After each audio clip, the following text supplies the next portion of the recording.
Just a couple of things, on the roster move. I think everybody saw we put Pernell McPhee on injury reserve. We brought up Jonathan Anderson from the practice squad.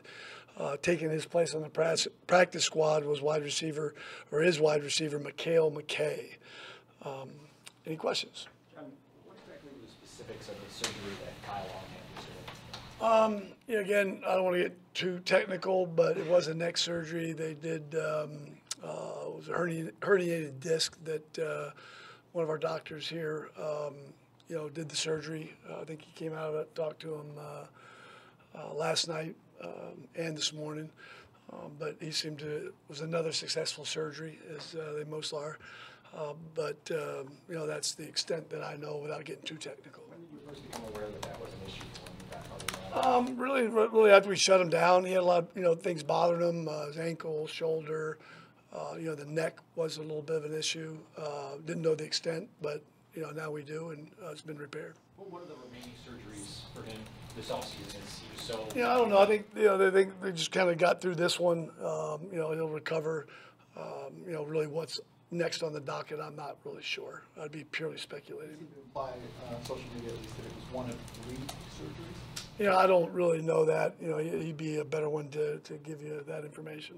John, is there a lesson to be learned there as far as Kyle, as far as, when he had the labrum, just take care of the labrum and then maybe you won't have all the other issues that follow? I don't know that any of that stuff. I think playing football is a common denominator. I'll just leave it at that.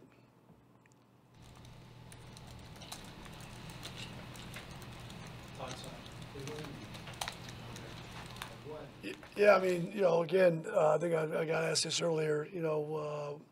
We don't spend a lot of time looking at records. We look at the tape and the video, and they're a talented football team. Been in a lot of football games competitively. Have had leads in games. Been close to winning some games, and this league's about winning close games. That's the difference between records. So, our guys fully understand that, and right now we're concerned a little bit more with us. Were you surprised that Akiem Hicks didn't get more consideration for the Pro Bowl? I think he was a 4th alternate. And what would you say he has meant to the team, both on and off the field? Well, my experience is that a lot of the Pro Bowl voting, players of the week, players of the month, the one common denominator there is winning as a football team. So, I think there's a few individuals that get named to the Pro Bowl every year that maybe, maybe weren't a part of the winning teams, but the list is short. I think Akeem's played good football for us. We still got 2 games left, and, we're going to need him to play well in those remaining 2. But I think those things come with team success. John, McPhee came back and then got injured again, which has happened before. Is there any way to keep that guy healthy? Or when you look I'm back... sorry, I missed the first part. I said McPhee came back and then was injured again, which is a scenario that has happened before with him. Is there any way to keep him healthier? When you look back, is there anything you could have done better to make him last longer? Probably left him in the training room. That's a little healthier than playing football, but I think it was a little bit different deal. This has been a shoulder. It's an impinged shoulder. It's one he tried to go with. He gutted it up. Actually played pretty well, in the Detroit game, but he kind of retweaked it, and with 2 games remaining, just think it's probably better for him and us that we put him on injury reserve. John, what do you make of your interceptions total for the defense this year? Only 6. I think we've made some strides in our secondary play from last year to this year. I think that's evident in some of our statistics defensively. I think we've had our hands on our share of balls, we just haven't come down with them. It's something that we can definitely improve at. I think, as time goes, you work on those types of things as far as there's a skill set to that. So typically, I started most of the season even being a defensive coordinator with the idea if you get your hands on all the balls or catch all the balls you get your hands on, you usually lead the league in interceptions. And that's not been our case through 14 games. We still have 2 games remaining. I think those totals are up from they were a year ago. I think overall both the giveaways and takeaways are more manageable. Say this year compared to last year. It's both, it's really all 3 phases when you look at it. But, again, I think it's something that you try to get fixed along the way. You mentioned McPhee, obviously the 15th player on injured reserve last offseason. So much talk from Ryan. You guys talked about him, scoured this place to look at everything, so this wouldn't happen again. Surprised it happened again, and do you now have to look at everything all over again? No, I'm not. Again, I think when you look around the league, I don't think we're the Lone Ranger. I think it's part of football. It's part of everything you look at, whether it's veteran players, whether it's getting younger, whether it's I think the game has just gotten faster, and I think the injuries are up. I think around the league. Process. What was your assessment of Myles Garrett? Tremendous player, tremendous talent. His skill set. I think most people probably had him, if not one, in the top 3 on their draft boards. But he's a tremendous talent, and you can see that on tape. One of the biggest things you have to be aware of that you've seen him with obviously his pro experience at your offensive line. Well, just his athleticism, his length. He's got good playing strength for the speed and athleticism he has. So our guys will definitely know where he is. You guys were able to bring Kaiser in a couple of times before the draft. What did you see in him? What do I see him? Or what did you see in him at the time, in the pre-draft? Well, he's got a lot of measurables. He's got good athleticism. He can make all the throws. You see evidence of that on tape. I think he seems to operate what they're doing. I mean, they've got some read options. They utilize him both as a ball carrier as well as a passer. Again, he's a young quarterback, learning this league. Kyle Fuller went through last year. What have you thought of how he's come back this season? Well, it's pretty, it says a lot about the kid. I think, obviously a frustrating year for him. He worked very hard this offseason. I think he's worked very hard this season. There's maintenance things that you can do, because it is a long season. There's different things, exercises and maintenance, that you can do to kind of keep yourself healthy, keep yourself going. And I think he's done a tremendous job. All right, thank you.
Didn't start the way we wanted last week in the first half.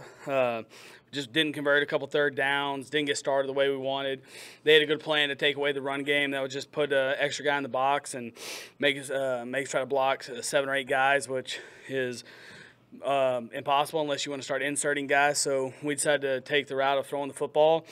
Did a good job in the second half moving the football. I thought Mitch showed a lot of growth, a lot of different situations, really poised in the pocket. We had the 3 turnovers that you'd love to be able to take back. Second play in the second half, made a poor throw. Had Kendall breaking out, just sailed the ball a little bit, a throw that he makes 9 out of 10 times. We had the 1 red area pick where just made a poor decision.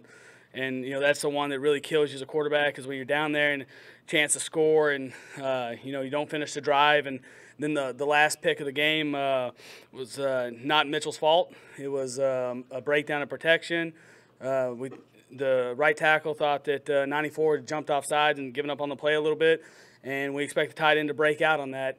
And when he made the decision to throw the football, the tight end didn't make the decision that Mitchell was anticipating that he should have made, and it ended in a pick. And so obviously those 3 plays, in a game you'd love to have back, but overall I thought the play that you really want to look at hard when you're evaluating Mitchell Trubisky was a 3rd and 18, and he's got to anticipate. He's got a guy coming staring down the barrel. We lose inside, and he takes a big hit and throws a strike to Marcus Wheaton for a big first down. I thought he did that all night, did a really good job moving through his progressions. It was an awesome opportunity to throw the ball 46 times and moved the ball really well in the second half. Had a 99-yard drive where, it's the things we got to eliminate. We start off with 3 penalties and then go down and score, and those are the things we got to stop hurting ourselves. And in that process, I think that'll lead to more points. You said it's an awesome opportunity to be able to throw the ball 46 times. What sort of can Mitchell learn from throwing the ball that much in this game? Just as many reps as he can accumulate, that's how he's going to grow, and that's how he's going to get better, is being able to sit back there and do those things, having poise in the pocket. Every game that you get to play in, and you just start to become more comfortable in the pocket, sitting in there and understanding the timing of each play, reading coverage, and there's nothing you can do as much work as he spends in virtual reality and watching tape. There's nothing like getting the real thing. So what do you stress with Mitch these final 2 games in terms of leaving sort of a final impression on this season? One game at a time. Unbelievable focus on the Cleveland Browns and a really good defense, a really well-coached defense, and Greg Williams. He's going to create a lot of challenges, and it's the first time Mitchell's seen anything like this. A guy that, Greg was a high school quarterback. He knows how to affect quarterbacks, and that's how his defense plays, and he does a really good job of protecting his weaknesses. And you can see it on tape, and the blitzing. They blitz as much as anybody in the NFL, and they're trying to get the ball out as fast as they can. You can tell they feel the strength of their team is up front. So he's got to go through that challenge of being able to face Greg Williams for the first time in the NFL, and it's really as simple as this week. We'll worry about next week, because this is a big challenge for us. For a young quarterback, what is the significance of creating some positive momentum as you get to the end of a year? To me, I think it's more important that he does exactly what he's done and keeps stacking good games. And it was a good game, and I know that everyone's. You guys that watch the tape hard and study it the right way, you guys see the growth and those things that if you don't, you want to talk about stat lines and all you see is the 3 interceptions, and you're missing what really happened in the game. And 2 of them, we need to have back. We need to make those plays as decisions, a better decision, a better throw on the 2 that he can control. But he played really well outside those 2 plays, made good decisions, and he needs to do the same thing this week. Now, what do you make of the disparity between your best running games and your lowest? Just, as a defense, they really do get to control how they decide to play us. And last week, they were going to, if we were going to throw for 500 yards, they were going to let us throw for 500 yards and say, hey, can you guys beat us? Can you guys win outside one-on-one? We got Slay and these other guys, and we'll take our chances. They're going to play an 8-man box, put the safety in the box, and they're going to take it away. And there's nothing, you can beat your head in the wall, or you can be pragmatic and throw the football. But with all due respect, if a team can just put a guy in the box and shut down your running game, why doesn't everybody do that? You'd have to ask the people that we played. When you go to the other teams we played and rush for 200 yards, been a lot of split safety defense, a lot of cover 2 in Baltimore and Pittsburgh and those teams. So I can't answer those questions. You'd have to talk to those guys. What did you make of Kaiser when you guys brought him in? Talented guy. We've had a lot of crossover with Cleveland, obviously, playing the same schedule, and see a guy that's getting better every week. And he's like every other young quarterback, going to have to eliminate some of the young quarterback plays, but really have seen a guy that it's been impressive to watch. Just when their games show up in ours when we're getting ready for defenses, and he's done some really good stuff. And Is that a tough situation for a young guy to not have a win at this point? It seems like we talk about trying to find a little victories for Mitch. He's in the same boat, but he doesn't have any actual. Not in the win-loss record, but I can tell you right now, when you watch him, Coach Jackson, those guys have done a really, really good job with him because he has gotten better.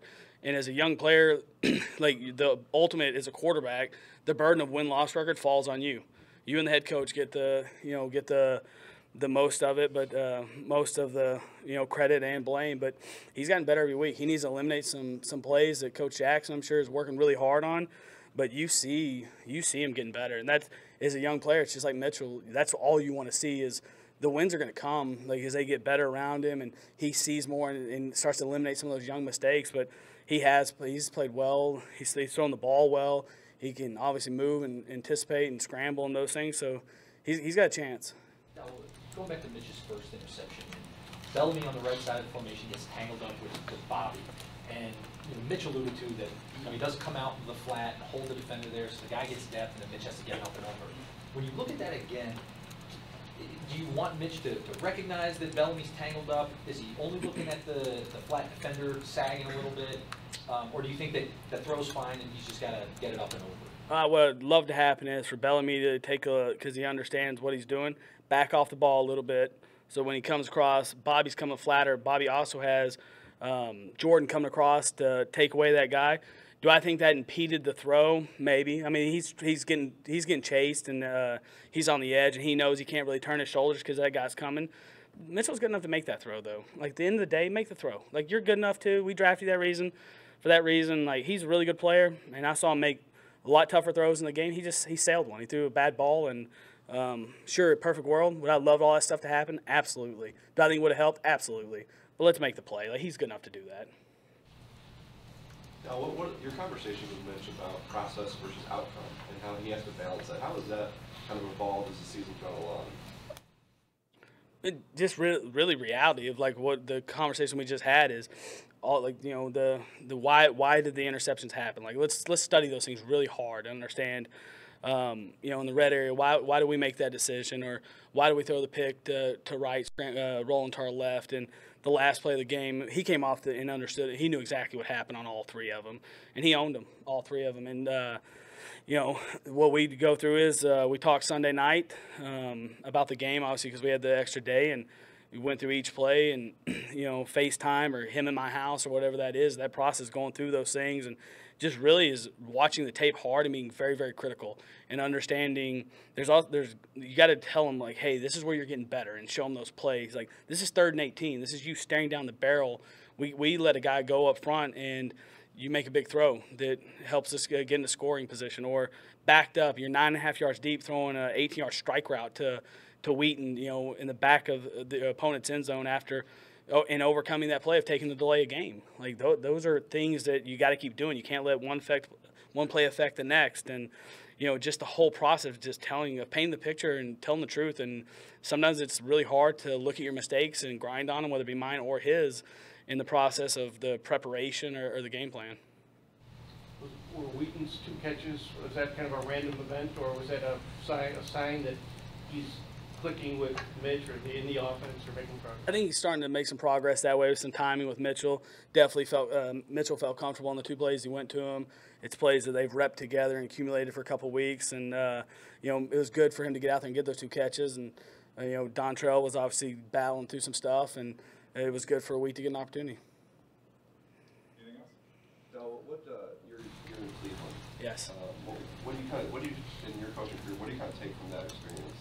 It was a good opportunity to work with a friend in Kyle Shanahan, and how I came up in the business was through Mike Heimerdinger and Norm Chow, which both theirs past goes back to Mike Shanahan, and shared common visions on offense, and just an opportunity to work with some good people on offense and grow a little bit as a coach.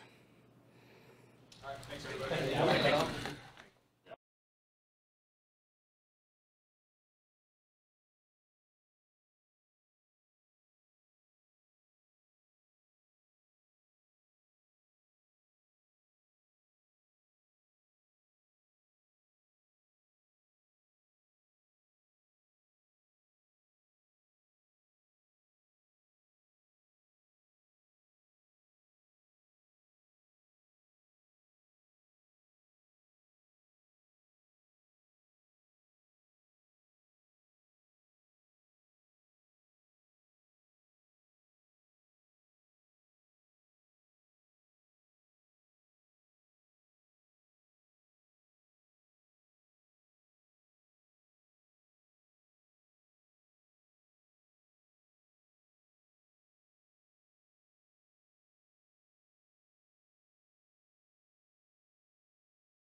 see you again here, Mitch. Good to see you guys too. Mitch, what was the extent of your Browns fandom growing up? Just rooted for the home team a little bit, and then I mostly rooted for players in the NFL growing up, and I was a big college fan, and really big fan of my high school football team, Mentor, growing up. So just moderate on the Browns? I would say moderate, yeah. Lukewarm? Yeah. No jerseys or anything? No, couldn't afford jerseys. Because they were gone, and then they've been back, you know, as you were a kid and haven't had much success. Like, what's it like for kids in that whole area with that team? I think just in Northeast Ohio, there's a big sense of pride, so we root for all the teams being from there. And then it's a big football area, so growing up, you're just picking up football, going outside and playing, and dreaming of being in the NFL someday. And that's what it was for me. And my goal was to get to this point, and now that I'm here, it's just to get better every day. But yeah, just big sense of pride for the area, just rooting for the hometown team, and just the love for football and the love of the game. We talked to Kaiser earlier, and he said that you guys had never really spoken until you were in your suits on draft day or something? Yeah, pretty much. What was that like to get to know him? Because you're both from Ohio, right? Yeah. You've gone to major colleges, and you never really interacted with him. Right. Yeah, I mean, he's a good dude. We got to know each other a little bit through the draft. But, yeah, we're just separate paths, both from Ohio. There's a lot of people from Ohio that play football. And so he's on the other side of town, the west side, I think. So, yeah, he's a good dude. And, yeah, we both had dreams just to be successful NFL quarterbacks. And it was cool to learn about him and his family, and then just talk about his journey and what we've done to get here. And it was cool to get to know him through the draft and all that. What are your impressions of Myles Garrett and what he brings to that defense? Yeah, he's a really good player. He's a really good pass rusher, comes off the edge, plays with a lot of energy, and he's really freaky. So we just got to do what we do on offense from a protection standpoint, and just play our game and try to tire him out. And, yeah, just do what we do up front. I trust my guys, and I feel like we're going to do a good job with him and the rest of the D-line. So we give them the respect they deserve. They got a good pass rush, and they're solid on defense. So we just got to come out and execute our plays. Mitch, when you talk personal championship these last 2 games, you know, headed down the stretch here. I'll get better every day in practice, continue to push my teammates, and just win. When you look at their defense and they are strong against the run, it could be another game like Detroit where you have to throw a lot. How do you feel about those games when you're putting up 46, 50 passes? Yeah, well, whatever the dictation of the game is going, whether we need to run or pass it, we're going to do whatever it takes to try to win the game. So for me as a quarterback, obviously that's exciting. I like to throw the ball. I like to have the ball in my hands just to try to win the game.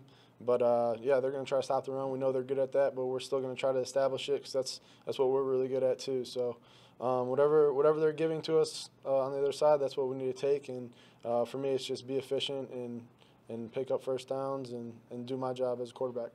You talked a lot about your faith and kind of the organization, your teammates. When you look down with 2 games straight, Joe, I mean, what specific parts of this team gives you really confidence going forward here?